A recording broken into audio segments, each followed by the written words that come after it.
Hi, everyone. This is going to be part two with Limor Dekel. We just got disconnected. I have no idea why, but here we're back, and then hopefully she'll come back on and we'll jump back on and we'll pick up where we left off. We were just talking about wonderful town of Philadelphia here. Oh, there we are.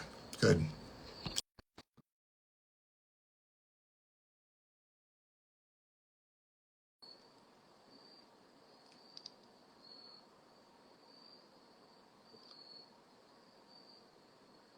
Yep, I'm back. All right, you're back. I don't know what happened there. It just suddenly it stopped. Yeah, Yeah, technology, yeah, technology. yeah. Some ghost in the machine. So what we were talking about was your experience in Philadelphia.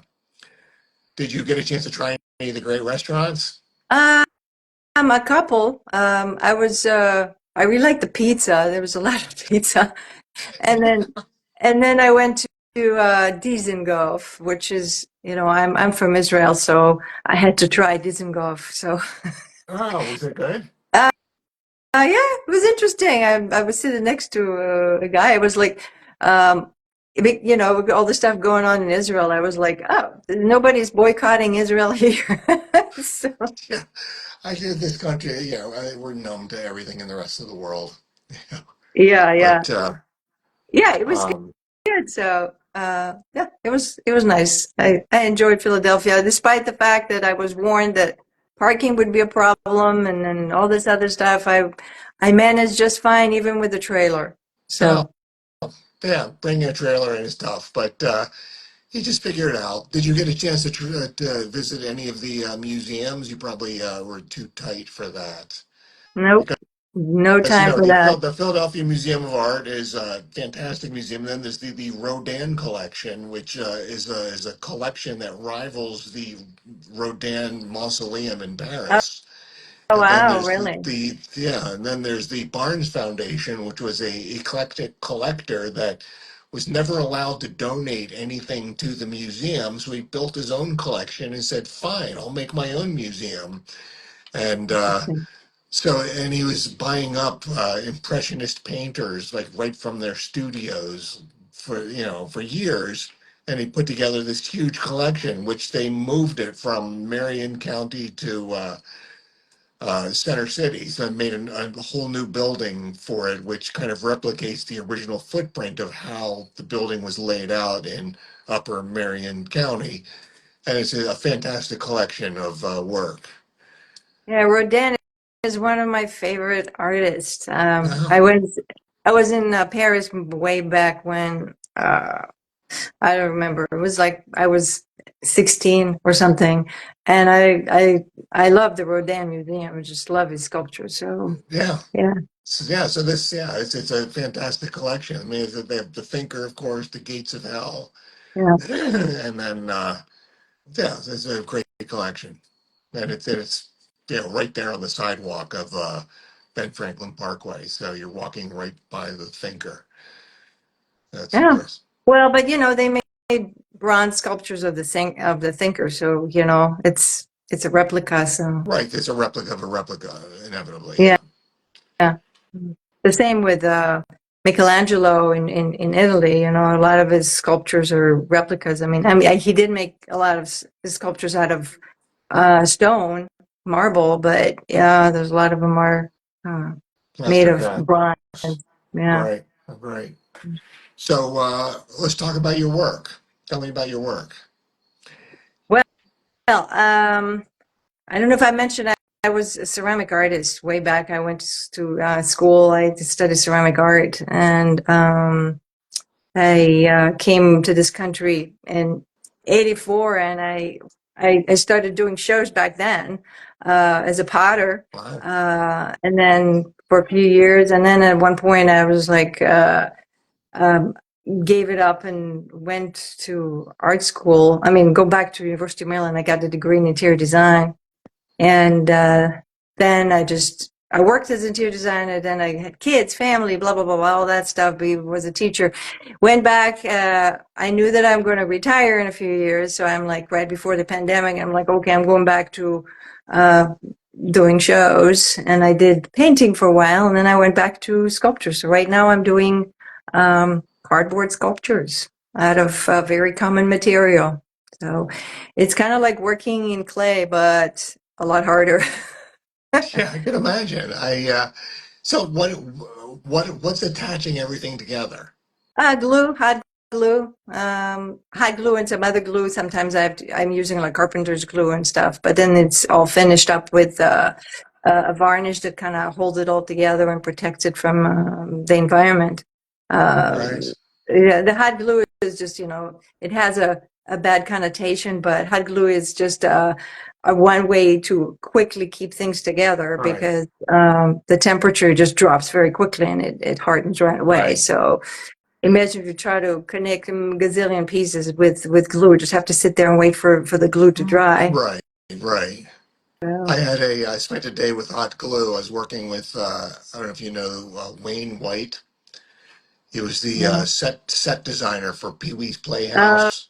okay, okay. You know, he did all these the puppets and the characters, and he does residencies where he'll do these huge installations, all from corrugated cardboard with hot glue guns. And he was in York, PA, and a artist I knew says, "Oh, you want to go meet him?" I said, "Yes, I just seen the movie Beauty is Embarrassing. It came out, I guess, 10 years ago or something. Just about who he is and his experience with Pee Wee's Playhouse and what he's doing currently." And so I thought, yeah, it'd be great to meet him. He's like a celebrity. And as soon as we got there, I shook his hand, on honor to meet you. And there's an awkward pause. And they says, "You feel like doing some work?" And I said, "Well, sure, yeah." So I spent the whole day working with him doing these, just these huge animatronic puppets for this installation in York. So it was all day with the hot glue gun and Yeah, just, very quickly putting together these giant yeah. structures. I was in one show this summer, and the guy next to me, his wife was a jeweler, but he came to me and says, he's a carpenter. He builds cabinets. He said, we use hot glue all the time. He said, hot glue is really cool. It's very strong. I guess there are different types of hot glue components. The stuff that you put in the glue in the gun. He said we use it all the time in carpentry. I was like, yeah, well, that's great. I love it. It's very easy and quick. So There's a friend of mine, Kevin Rose, who said he did a project at Tyler School of Art based on the work of Wayne White using cardboard.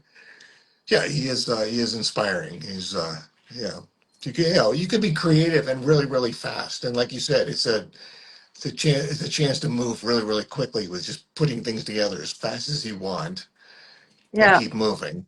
yeah, there's sometimes it gets like this thick of a layer of cardboard, just layers and layers. Because if you think about cardboard versus clay, because I used to work with clay, it's an additive, or you can take some stuff away, obviously. But you're not like putting stress on it. It doesn't have to carry a lot of weight. So it's a great way to keep things together. And then everything is sealed, and I put a background on it, and it finishes up. So I like to keep the rawness of the cardboard Right. because it is made of cardboard, and sometimes there are things written on the boxes that I like to keep because I think it's part of our life. We use cardboard all the time, and I think it's just using this material. I get a lot of people coming into my booth, and the parents said to their kids, "You see, you don't have to use some fancy, expensive material. You can do anything you want with some simple stuff." And that's the beauty of it. As a teacher, sometimes we had to be inventive in what material we could use for the kids. So as a teacher, I got to experiment with a lot of different materials. So Um, a question came up here. Somebody's asking, or Kevin's asking, are those pieces behind you made of cardboard? Yes, yes. And I just started experimenting with creating some kind of a finishes um, on the cardboard because I was thinking of maybe um, making them into bronze, casting them, but the process is very laborious, especially with cardboard because it's got all these channels in them, what they call them the flutes. Right. So I experimented with finishes to paint over the cardboard and still maintain the texture of the cardboard, like you see in this one here. So I liked it. It's fun. So Yeah, I'm that's what I do. wondering, I get maybe if it was infused with wax and could be burned out of a mold, but I don't know if the glue would burn cleanly. You would have to make, from what I understand, I've never done it, but I understand the process. You have to make a mold and then pour into some other material into the mold, I guess, wax. And then when Right, you create the outside mold for the bronze, the wax melts right, away. So right, yeah, but you don't want the stuff to get into the channels, right. You don't, or because just, then it would get stuck. right. Yeah. You have grains of whatever your mold is in the pour. Yeah, but the whole idea of using cardboard is because it's common and it wouldn't last like an ordinary sculptures like stone or bronze. But that's the Right, point, our life is very fleeting, ephemeral. So ephemeral, yeah. um, I mean, I have cardboard boxes from the time I moved into this house, and there's still boxes. So it's not that ephemeral. Yeah, yeah. It's just it's good meditation on our lives and how we never unpack completely. Yes, exactly. Um, Yeah, and then it's sustainable. I had an interesting conversation with somebody who walked into my booth, one of my latest show, and started quizzing me about the um, the anatomy of cardboard. Obviously, he's in the business of cardboard because he used all these terminology, like you have terminology in art. He knew that the guy knows what he's doing. No, so there is cardboard made in the U.S. and there's cardboard made in China, and you can tell the difference by the color and the feel. So not all cardboards are the same. oh, wow, I never would have thought about that. That's pretty interesting. Yes. So I'm So, trying to what's be made in the U.S. cardboard. oh yeah, domestically sourced. It's kind of like farm to table cardboard. Yeah, they don't have a lot of trees in China, so Uh, they ship cardboard from here, or recycle cardboard there, and then they recycle it and add some additives to it. Um, so just so you know, the cardboard that is a little bit more yellowish and a little bit more flexible, that's made in China. oh, interesting. Whereas more of a rigidity because it's not repurposed. So, what's the largest you go? Well, Sharon's trying our fearless chairperson. She's imagining a full figure freestanding sculpture in cardboard. Have you attempted that? Yeah, that's my question. What's the largest you can go with Um, this? I make also like dogs out of paper mache, but they have structure inside. So they have like a wooden structure because when you put paper on it, the paper is wet and it needs to hold. So these are made. I made fairly big. They're maybe like 5 feet, 4.5 feet. But the cardboard ones, so far I only made faces, but I have seen there's a French artist who makes cardboard. He used to make paper sculptures. Now he's making cardboard sculptures. I've seen him make sculptures. I've seen in Toronto, um, larger than life, full size body. So you have to have um, you need to have a Armature. structure inside, an Right. armature inside to support it. Yeah, so I'm slowly building up. I'm not one of those people who keep doing the same thing over and over again, although it's kind of simple. I just don't like to bore myself, and so I always try to invent and do things. So, Right. but yeah, so So, how long everybody's have you been doing this body of work? a couple of years. This body of work. I started a couple of years ago. I used to do other things, and like I said, as a teacher, I've done a lot of different things over the years, and just focusing on that. This is going to be my third year doing this. So, uh, and Wow. paper mache, I've done several years, maybe 10 years. Um, it's fun. It's easy to resource, and it goes pretty fast. You don't have to fire it. Like I said, I was a ceramic artist, so the nice thing about paper is that you don't have to fire it. It's not heavy. You don't have to schlep it around. It doesn't crack. You can always tear it and rebuild it if you don't like it. So it's very versatile. So yeah, it's So, fun. so do you find certain markets are more receptive to your work, like Northeast compared to Florida, or Well, this is going to be January. Going to be a first time going to Florida. I'm focused on mostly on this area because this is going to be my second year of retirement. So while I was working full time, I couldn't travel very far because I have to be back at the teaching Monday morning.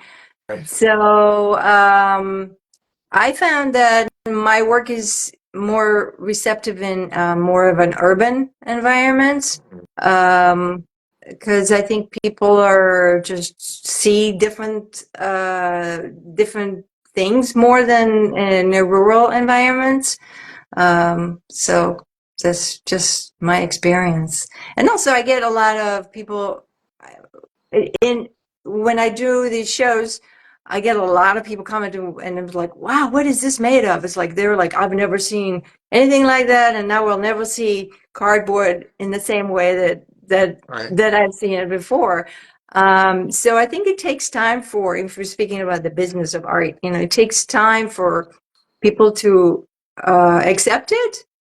To do you got to see it, more than once. So for those people who are thinking about going to business, I think that even if you come back, if you do show one time and it wasn't so, coming in again, it would most likely be more successful because they've seen it before, they've thought about it, they're like, "Real, I should have bought." And me as a consumer, you see something, and it's like, "Oh, maybe I'm not sure," and then it's like, "Oh, I should have bought it," right, and then you're like, you know what I'm saying? When you see something, you kind of, yeah. So. right. I think, yeah, I don't know what I was going to say. The a question just came up. How do you juggle making what you like versus what sells? Hmm. Ah. Um. Well, you got to find what sells first. You got to make stuff. I mean, you hear from artists that say to be a true artist, you have to make what you want. Okay, because if you think about why am I doing this? I mean, I could be working and getting paid a known amount every time, every 2 weeks. Okay, you have a regular job, you get paid, you have money in the bank. But at one point, he says, "I really want to do what I want to do." So I was a potter, and I sold almost everything I had every time I went to show because this is what pottery is. So people like functional things, but I got so bored I couldn't do it. I was like, I don't want. That's one of the reasons why I stopped. I said, if I'm going to continue making a living on this, I can't do it. This is me. I mean, we talked about it before, right, David? You're different than me. Um, and so I was like, I can't do this anymore. I know I can sell it, but you have to talk to yourself and decide what works for you. As far as my current body of work, because it's new for me, it's new for other people. I go to the show, I pay my fee to be there, and I talk to people, and I see what they think, what they react, how they react, what they, I try to get honest conversation with even other artists if they have some suggestions. It's hard. People don't want to give you true feedback because they think they're going to hurt your feelings. But I was a teacher, so I like constructive feedback. I want Right, people to tell me what they think because otherwise, how am I going to grow? Oh, it's cute, it's nice. This doesn't help if you don't tell me, oh, you need to have more color or you need to. So I try to have honest conversations and go home and figure out what works for me. How can I do it in a way that works for me? Um, but it's hard because, you go to shows and sometimes you be talking to a million gazillion people and you're not selling a lot of work. And you go home and just like, is my work that bad? And then, you've been there, it's tough. It's Yeah. tough. Yeah. So, I mean, you have to take it with a grain of salt. When people have criticisms, it's like they're not you. They may never even be somebody that would be buying your work. So whatever it is they might have to say, I mean, everybody says to me, "Oh, I wish you did it smaller." It's like, but you probably still wouldn't buy it if it was smaller because you then turn around and say, "But I like the bigger one so much better." It's like, right, that's why it's big because it is better. yeah, Yeah, so I've learned kind of to have blinders on to what people's input is, and do what I like doing. I mean, I like working really large. And when I have, I right downstairs, I have a brand new painting. It's 5 feet square. It's really exciting. It's all yellow. You might have seen it. I call it ripple effect. It just feels like, the whole thing feels like it's ripples. And, it's the big abstract color field. And I'm really excited to see that on display with a frame, regardless if it's going to work with somebody's decor. The person that sees it is going to say, wow, that's kind of perfect for my space, but I wasn't really expecting to find something like that. That's where they need to think about. That's where they need to mill it over. Hopefully, they can make a decision by the end of the weekend. But I know that in our business, we're playing the long game. We're, yeah, trying to let people know what we do, what we're going to continue to do, and the idea right, that when you come back next year, if you see something you like, just buy it because what I had before that you liked, I don't still have. right.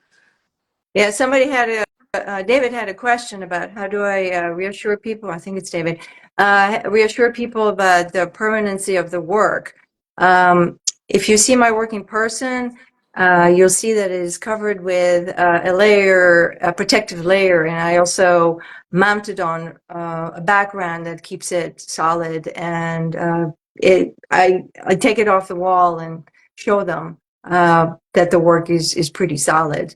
And the fact that I travel with it in a trailer into shows that travel for hundreds of miles in a show in a box in the back of the trailer, and it survives. It's pretty strong. And if you think about it, you'll find a box at your house that's been sitting there for quite a while. So we have a conversation about it with people. And to say to the fact that what you were talking about, large things, what I did learn is that although a lot of people um, really like and get excited about my work, many of them cannot afford the price. And so I try to make things that are a little less complicated and have a variety of price range because I cannot make prints. It's not like paintings where you can make prints. Um, Theoretically. yeah. So, we had a conversation about it. I don't know if you remember in Richmond, we had a conversation about Prince. Uh, Yeah, I mean, I did it, briefly in the very, very beginning, and I talked to, I had a couple of mentors that planted some pearls of wisdom, and and one person said, "You're obviously very talented, and you're obviously in the next few years you'll be really successful. Just what do you want to be doing when you're successful? Do you want to be dragging around boxes of prints, or would you rather just be painting the originals? Because either one, you will find success." I said, "Well, I'd rather just be painting the originals." I says, "Well, then there you go. That's your answer. You should not even be doing prints at all. You should just be doing originals because that the success will be there for you doing this. And it's a matter of trusting in the process, and trusting in also, yourself." also regarding Prince, I have a friend who's, a good friend who buys art occasionally, goes to show. He likes to go to show and he buys art, and he bought uh, a painting of mine because I also paint. And he told me that having prints, small prints, make the experience less valuable because buying art is a special thing. I mean, we don't see it because we don't do this very often. But when people buy art is a luxury, you know. It's like you're buying like expensive jewelry. You feel like it's like, oh my God, it's a thing.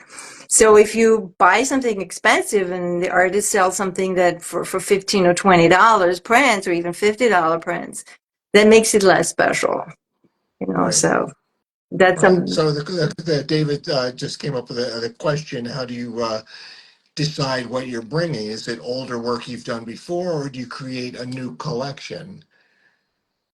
Well, for me, it's important to curate your display so people would understand what you do. I have, you know, I've done shows and I've learned that having too many things that are different things is confusing, because somebody walks in and it makes it very difficult to decide what they're looking at, especially if it's something new. Like if you, I'll give you an example. For instance, if you do landscape and you do landscape and figurative and animals, and if you do all this stuff and people like, you know, they don't know what to decide. There's too many things to choose from, and they're confused and they walk away. But if you curate something that has some kind of a unity, it's like putting together a show, and that's what you want to do. Even though it's really hard because you like really like this piece and you want to put it out there because you know you want people to see it, and you have to look at it from a fresh eye, and it's so hard. It is Right. so. I mean, I always have brand new work. I feel really bad if I'm doing a show and I don't have a painting that's never been seen before with me. It does happen when I've got back-to-back shows every single weekend, but generally, I always have at least one, if not a several brand new pieces, which I like to showcase them because they're what I'm most excited about. I'd like to think there's going to be a cohesion with some of the older work, but I think you just have You have like two style. You have the still life, and then you have the abstract. And when you do your show, you divide your booth into clearly two separate areas, and you have like a double booth, right? right, So right. you have to, if you mixed it up, it would be confusing. It would be very confusing. And when I started the abstracts, and I only had a few, they didn't have any impact. But when I then had a few more and I made a whole space with them, then it felt like a collection, Right, which, right. is important with if you're getting ready to do your first show, your newest work is probably most cohesive, but you can have older work as supporting players, as filler, as backstock, so that if and when you're successful, you'll have something else to move out And to then display. sometimes you have that work that like it's an older work and you're like, oh, I don't like it anymore. And it's like you sit at the booth and like, I got to take it off the wall. I can't look at it anymore. Yeah, well, just yesterday, I just cut two paintings out of the stretchers, and it's like I want to reuse these frames and stretchers. Yeah, These paintings they're dead weight. And all of my work moved forward, and they didn't. And they should have been sold when they were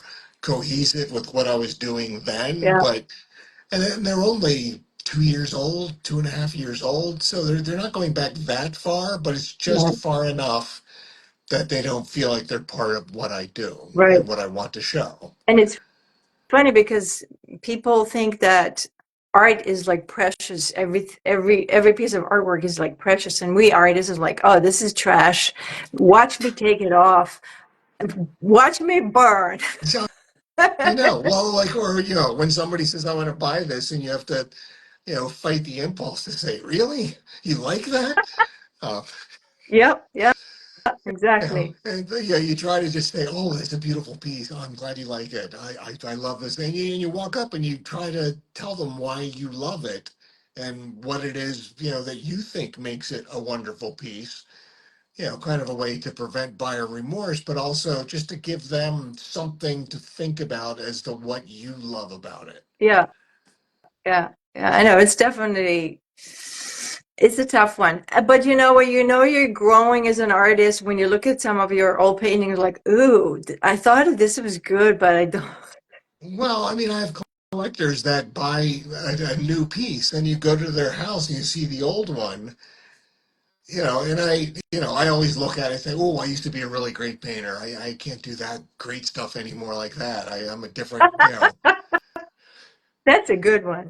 but Yeah, and I have the a thing is, question. I did have a different way of painting then, and sometimes there was more pristine and polished, and especially with Yeah. the new abstracts, there's color combinations I would not do again, and that I did them before, and they were successful. I am kind of in awe of who I was. You know, sometimes you look at things that we did before we knew stuff, and they were raw and cool. There's some good Yeah, stuff about it. But then there's some stuff that you struggle, and like, no wonder you struggle because it's like crap. yeah, For me, I go from painting to sculpture, and I sometimes wonder, uh, what does one help with the other? Because it's so different. And um, I think that the material of the paint, the actual material of the paint, not just the color, the texture, the material of the paint, becomes more real when you do sculpture because it's kind of like you move material. right, So different ways to paint right, and different way of looking at how the paint interacts with a canvas or whatever wood, whatever you're painting on, right. and vice versa. You look at values and colors when you create sculpture. So I think that both is good. I like it. Yeah, this was a lot of fun. We're running out of time. Oh, okay, yeah, that was fun. Yeah. So thank you again. Just real quick, applications for both shows are currently open. I don't have any of my notes in front of me to know when the deadline is. We only just got them on the zapplication.org website. So get your applications in for the spring show in June, and then for the fall show in September. They're both great events. David of Callaway, feel free to reach out to myself or anybody on the Rittenhouse group. Any of the questions you have regarding getting started with this, we're happy to jump in and help with any advice we can to get you up and running. I'm always available on my profile, David Oleski, on Instagram. Just feel free to reach out anytime. Happy to help. Thank you, Limor. Thank you, David. It was wonderful chatting with you. It was. Hopefully We'll I'll see you soon. see you on the road. All right. Bye. Bye.